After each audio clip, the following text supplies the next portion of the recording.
रूस और यूक्रेन का संबंध ऐतिहासिक, सांस्कृतिक और भौगोलिक रूप से गहरा है।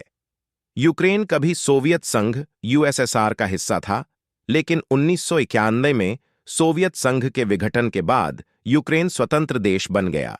यूक्रेन की पश्चिमी क्षेत्र यूरोप से नजदीक है और पश्चिमी देशों, नाटो और यूरोपीय संघ से संबंध सुधारना चाहता है। रूस के साथ इसका पूर्वी हिस्सा सांस्कृतिक और भाषाई रूप से जुड़ा है। युद्ध का प्रमुख कारण एक नेटो का विस्तार। रूस को यह चिंता है कि नाटो का विस्तार उसकी सीमाओं के करीब हो रहा है। यूक्रेन ने नाटो और यूरोपीय संघ का हिस्सा बनने की इच्छा जताई थी, जिसे रूस अपनी सुरक्षा के लिए खतरा मानता है।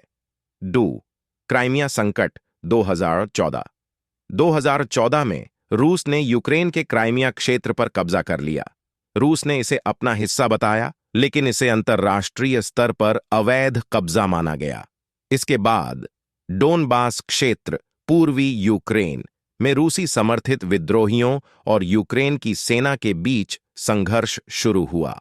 डोनबास क्षेत्र और अलगाववाद। रूस ने डोनबास के दो क्षेत्रों, डोनेट्स्क और लुहांस्क, को स्वतंत्र घोषित किया। यह यूक्रेन की संप्रभुता के लिए बड़ा झटका था। 2022 पूर्ण पैमाने पर युद्ध का आरंभ। 24 फरवरी 2022 को रूस ने यूक्रेन पर हमला कर दिया। इसे स्पेशल मिलिट्री ऑपरेशन कहा गया, लेकिन वास्तव में यह पूर्ण युद्ध था।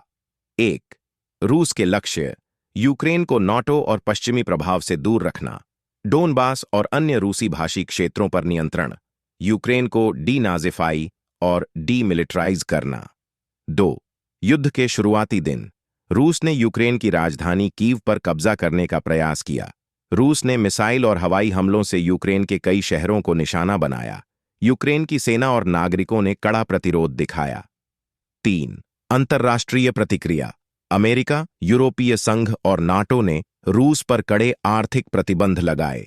यूक्रेन को सैन्य, आर्थिक और मानवीय सहायता दी गई। भारत ने तटस्थ रुख अपनाते हुए बातचीत का समर्थन किया। युद्ध का असर। यूक्रेन में तबाही, हजारों नागरिकों की मौत, लाखों लोग शरणार्थी बनकर यूरोप के अन्य देशों में चले गए। शहरों का बुनियादी ढांचा नष्ट हो गया। रूस पर असर। रूस की अर्थव्यवस्था पर कड़े प्रतिबंध लगे, लेकिन रूस ने अपनी ऊर्जा आपूर्ति को हथियार बनाकर यूरोप पर दबाव डाला। वैश्विक संकट। ईंधन और खाद्यान्न की कीमतों में भारी वृद्धि। रूस और यूक्रेन दोनों गेहूं और ऊर्जा के बड़े निर्यातक हैं। इससे विकासशील देशों में आर्थिक संकट बढ़ा।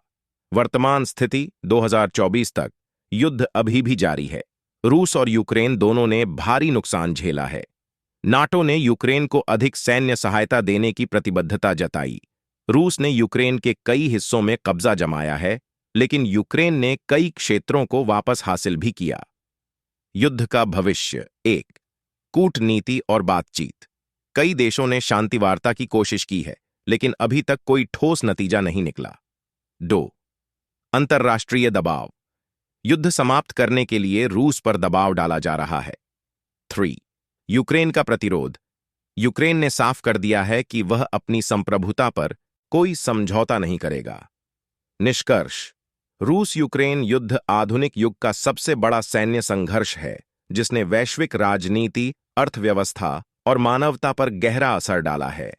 इस युद्ध का समाधान तभी संभव है जब दोनों पक्षों के बीच सार्थक बातचीत हो और अंतर्राष्ट्रीय समुदाय इसमें सक्रिय भूमिका निभाए।